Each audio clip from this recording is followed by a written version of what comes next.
Now at 10, when Missouri voters might get the chance to vote on abortion rights. Plus, the Coffeyville, Kansas Union of Firefighters is looking for answers following the termination of the fire chief.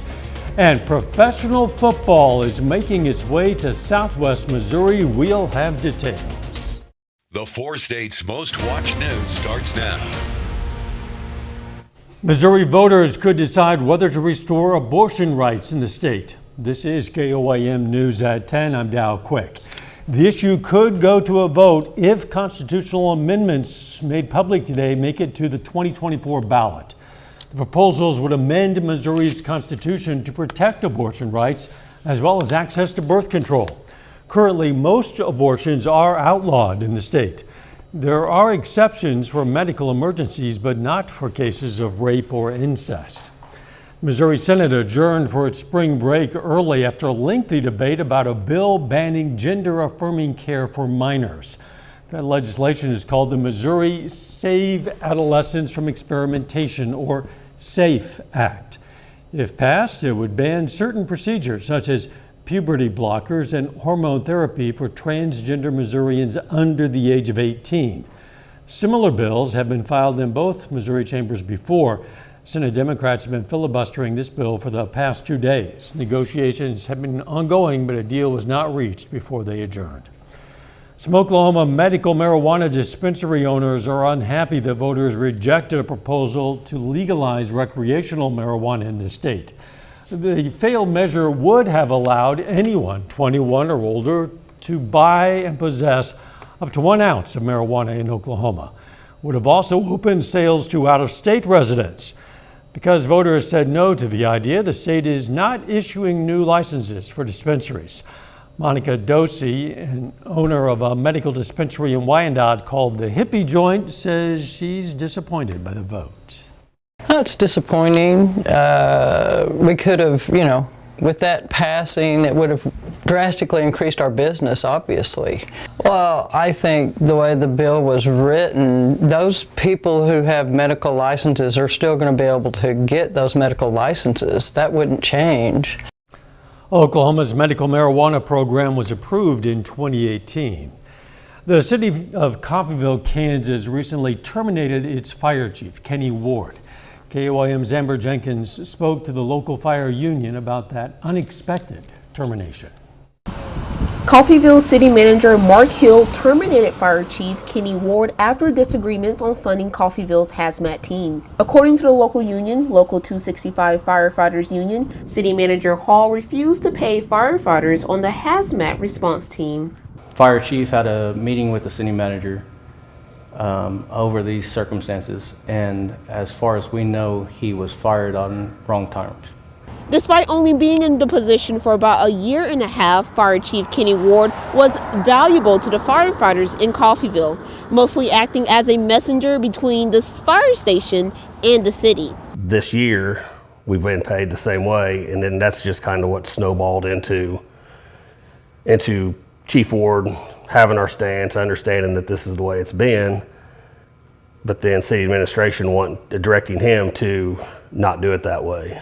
The community was shocked to learn of the termination. Local 265 posted a statement on its social media, declaring the union unanimously has no confidence in City Manager Hall. Obviously, I mean, we would love to have Chief Ward back.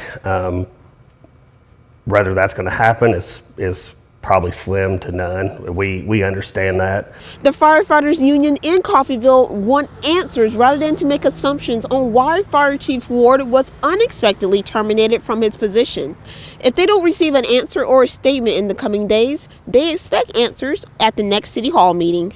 And we are finally taking a stand to let the people know of the city of Coffeyville understand what we are capable of doing, what we have been limited to do, and we just want to provide the best services for the citizens of Coffeyville. Reporting in Coffeyville, Amber Jenkins, KOAM News. Amber reached out to the city manager for an interview, but that request was declined. Let's check in with Chief Meteorologist Doug Heddy for our first look at the weather. Well, again, we got a little bit of rain for us during the morning hours. It was fairly light, but we'll take what we can get, about 1/10 of an inch. 1.36 is where we stand for the month. For the year, almost 6 inches. We're doing pretty good. in most places. We could still use some rain, but we're doing pretty good. All right, numbers for you today. It was kind of chilly. 50 for a high. We only started at 47. 57 is our normal high. This storm system is racing out of here. We still have the clouds, but they are starting to break up, and they will break up as we go through the overnight hours. As that occurs, our temperatures are going to drop off. Most of us low to mid 40s, but eventually we're going to get down right around freezing a little bit later on tonight. But look at that. We start the day with sunshine for us tomorrow, which is great. Thunderstorm chances in again for the weekend, at least the first half, then we cool down behind it. I'm going to give you all those details here in just a bit. See you soon. The Carthage Public Library is going to temporarily close beginning Monday as crews finish installation of a new HVAC system. The library expects the closure to last 3 or 4 days. The book drop is also going to be closed. There will be no fines for overdue materials during that time. Missouri Southern today hosted an art exhibit from a ceramic sculptor. At an event today, Sarah Gross called in through Zoom to discuss her work. The exhibit's called Fruits of My Labor. It features works through the lens of a bountiful garden, with every piece having some association with the word labor. You can view the exhibit at MSU's Spiva Art Gallery through March 29th. This is a home food delivery of a different sort from some groups in the habit of providing food. Volunteers from the Missouri Farm Bureau and local FFA chapters today donated food, pantry items, and grocery gift cards to Joplin's Ronald McDonald House of the 4 states. Farm Bureau chapters from Jasper, Newton, and Lawrence counties also gave checks. The Ronald McDonald House provides temporary shelter for the families of seriously ill children. Personally, I know many people who have been in the Ronald McDonald House in certain situations, and so I find it very important for the Ronald McDonald House to be supported. And as an FFA member, I take that as a point that I can do, and I can present myself to be put to that challenge. The donations come on Thank a Farmer Day. This is the 25th year the organizations have done this. The Ronald McDonald House says their donations typically provide enough food to support the residents for months. Coming up, some good news for shoppers: why corn prices are dropping across the country. Plus, several killed and injured in a church shooting in Germany. What we know about the suspect as authorities search for a motive. Senate Republican leader Mitch McConnell is in the hospital tonight after suffering a fall. A spokesperson says he tripped at a hotel during a private dinner. He's receiving treatment for a concussion. McConnell's office says he'll remain in the hospital for a few days of observation and treatment. The Kentucky Republican is in his 7th term, and this year he became the longest-serving party leader in U.S. Senate history. Alex Murdaugh is appealing his murder conviction for killing his wife and son. One of Murdaugh's attorneys tweeted about the appeal today, saying, quote, "This is the first step in the legal process to fight for Alex's constitutional right to a fair trial," unquote. Last week, a South Carolina judge sentenced Murdaugh to life in prison for the shooting deaths of his wife Maggie and son Paul. Prosecutors argued he killed them to distract and delay investigators into his alleged financial crimes. There was a mass shooting in Germany's 2nd largest city today. Media there report 6 people dead, and people say the gunman might be among them. The shooting happened at about 9 p.m. local time in a building used by Jehovah's Witnesses. Reporter Bradley Blackburn is following the story. Video shows what appears to be a gunman opening fire outside this building in Hamburg, Germany. Police say several people inside were killed and others injured Thursday night. The 3-story building is used by the Jehovah's Witnesses. A police spokesman said there is no indication that the perpetrator is on the run and that they may be among the dead. When officers first arrived, they heard a gunshot from one of the upper floors where they found a body. A massive police force quickly swarmed the area and the bomb squad was deployed to clear the building. Authorities are still searching for a motive. They are seen documenting the scene and collecting evidence. Hamburg's mayor called the attack shocking and said his deepest condolences are with the families of the victims. Bradley Blackburn, CBS News. There are about 170,000 Jehovah's Witnesses in Germany and nearly 9 million total worldwide. Norfolk Southern CEO testified before a Senate committee about February's toxic train derailment in East Palestine, Ohio. The CEO told senators his company is sorry for last month's toxic train derailment and pledged $20 million to the region and residents. Norfolk Southern has announced several voluntary safety upgrades. The Environmental Protection Agency will start testing farm soil in East Palestine 6 weeks after that derailment. The EPA is looking specifically for soil with ash and soot left over from the train car fire to test for semi-volatile chemicals despite multiple days of rain that followed. The State Department of Agriculture continues to promise that crops and animals there are safe. The price you pay for corn at the grocery store might drop. The USDA has released its latest World Agricultural Supply and Demand estimates. The season average for corn prices is down 10 cents to $6.60 per bushel. This is the result of a corn surplus in the U.S. No word on whether that'll have any impact on ethanol production or pricing. A little later, how the rain has affected roads and signs in Missouri. Plus, it looks like some more rain chances in the forecast. We're going to look at that coming up.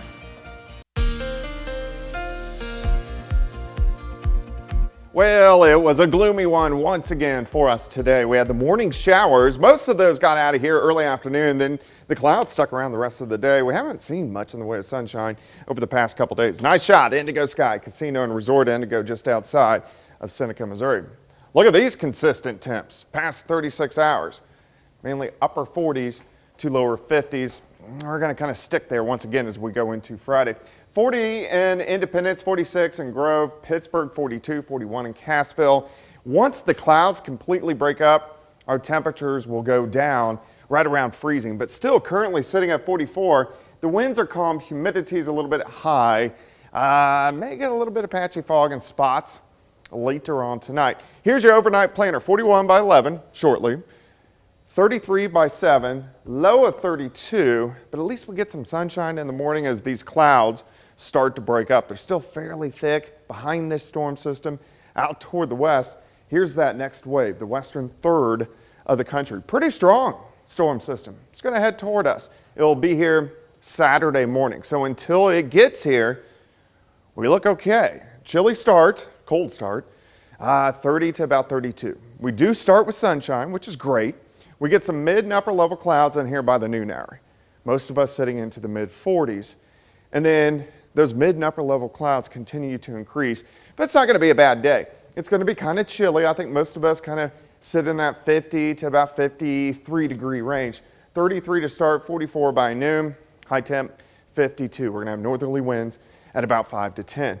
All right, tomorrow night, clouds continue to thicken, and we're even going to get a few light showers in here by the time we head into Saturday morning. That's 7 a.m. Light showers spread onto the Missouri side, 9:30. Most of these gone by the noon hour. I think most of the afternoon, just mostly cloudy skies, and this rain's going to be fairly light. Then late afternoon, we'll have to watch for additional showers kind of popping up, and maybe even a few thunderstorms trying to work through. Some of these could be a little bit stronger. We'll keep our eyes on that as we get into tomorrow. I don't think severe. I think it's going to be a little too cold, but they're going to push it. And then they push into central parts of Arkansas.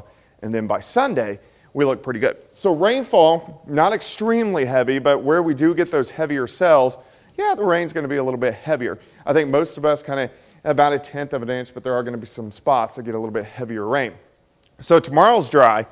Rain chances, they shoot up early Saturday morning, and then should be out of here by early Sunday. Now behind this system, it cools down. The high is only into the 40s on Monday. We slowly warm up Tuesday, Wednesday, into Thursday. Then here comes our next storm system. This is going to give us rain, may give us a little bit of snow on the back side by St. Patrick. So we'll keep our eyes on that. All right, 52 tomorrow, 54 Saturday, showers, scattered thunderstorms. 50 on Sunday, cooler. Look at those overnight lows. 28 Monday morning, 26 Tuesday morning.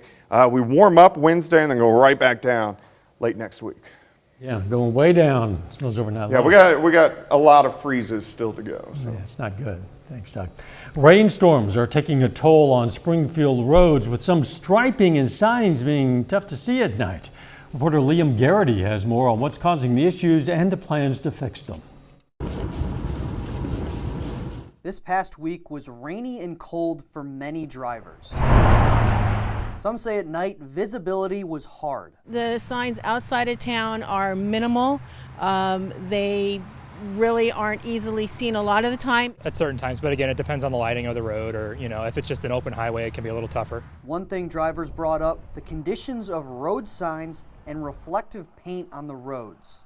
Darren Hamelink, MoDOT's district maintenance engineer, says all of the signs are retro-reflective. When your headlights are on, the beams hit the sign and reflect back to you. He says crews do annual inspections. Signs can last 10 to 20 years, but he says right now is the worst time for reflective road stripes. We plow the roads every winter, and that will often have an impact on the quality of the stripe. Kind of a double-edged sword. Drivers say in this rain, they have noticed. You can't see around them curves, and you can't see no sign that's about 10 feet ahead of you. There's really not that much reflective paint. They've been doing work on the 65 and it is better. Hamelink says the roads have glass beads which reflect light, and routes will look their worst this time of year. Glenstone, Kansas, James River, those are all our routes, and those do get striped every year. Drivers say they see the issues, but know they will get fixed. I've noticed some, breakage in some of the lines and everything, but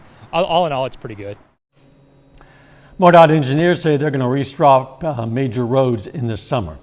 Coming up, scores from Big 12 and SEC tournaments, and professional football makes its way to Southwest Missouri. We're going to tell you where and what league will make its debut.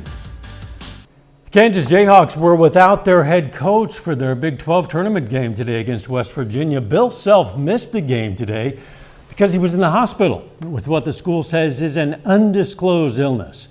The news was announced about 5 hours before tip-off. There had been reports Self had suffered a heart attack, but a chief medical officer at KU Health System said he did not suffer one. There's no word yet on when Self might be back. Today, the assistant, Norm Roberts, served as the acting coach, a role he filled earlier in the season when Self served a school-imposed 4-game suspension. Roberts won each of those games. Putting that undefeated record to the test, Jayhawks up 2 in the first half. KJ Adams, he rolls to the rim for the dunk and the foul. Kansas up 4 after the missed free throw later in the first. Jayhawks up 4 now. DeJuan Harris gets the steal and lays it up in transition, plus the foul. Kansas up 7 now after that three-point play. Second half now. Don't look, Doug Heady. West Virginia's Emmett Matthews Jr. cuts to the rim for the slam later in the second. Jalen Wilson, he's gonna drain the three. Well, yeah, he got it. Kansas up 9. He was the top scorer of the game, finishing with 22 points, 11 boards. Under 7 minutes now. Jayhawks up 12. DeJuan Harris throws up that pass from half court to KJ Adams for the alley-oop. Adams finishes strong at the rim. Kansas wins 78-61. Big win. The Jayhawks will take on Iowa State tomorrow, 6 p.m. in the Big 12 semifinals.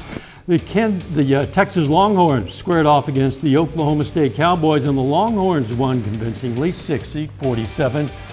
Serjabari Rice led the way for Texas, 15 points, 8 rebounds. The winner of that game will go against the winner of tonight's Kansas State-TCU game. The Horned Frogs are currently leading, 66-51. Mike Miles Jr. leads TCU with 19 points. And over in the SEC, the Arkansas Razorbacks took on Auburn. Arkansas won a tight one, 76-73. Anthony Black was the leading scorer in that game. He had 19. The Razorbacks will go on to face the 2-seed Texas A&M Aggies tomorrow at 6. The Arena League awarded Springfield, Missouri a franchise for the Football League. That league begins in 2024. The new team in Springfield will play in an arena under construction at the Ozarks Empire Fairgrounds. Springfield is the first of 4 teams that will comprise the league, with 3 other teams to be named in the coming weeks. The 4 teams will play 8 regular season games and 2 preseason games. NFL Hall of Famer and former Heisman Trophy winner Tim Brown announced the decision today.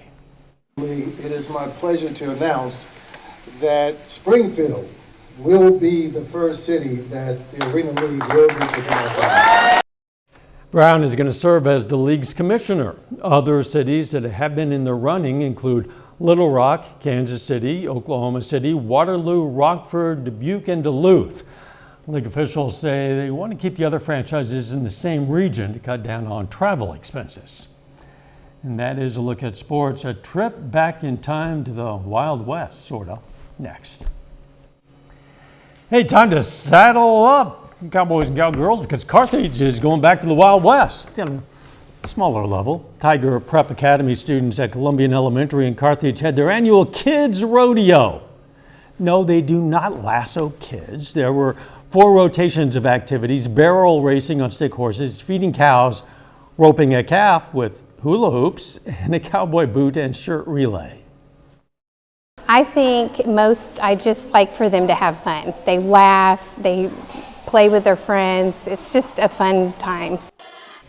Kids didn't go hungry either because, you're working up an appetite doing that in those great big shirts. You don't eat quite enough to fill out the shirts, though. They did have cowboy lunch, hot dogs, chips, cookies, and a drink. I'm sure you did that as a kid, and then you had to walk to school, right? Yeah, of course, we had real horses in those days. That's what I thought. Yeah. All right, kind of chilly tonight. We drop back to about 32 degrees, 52 tomorrow, but at least we get some sun. Morning show starts at 5 a.m. Let's make it a great tomorrow.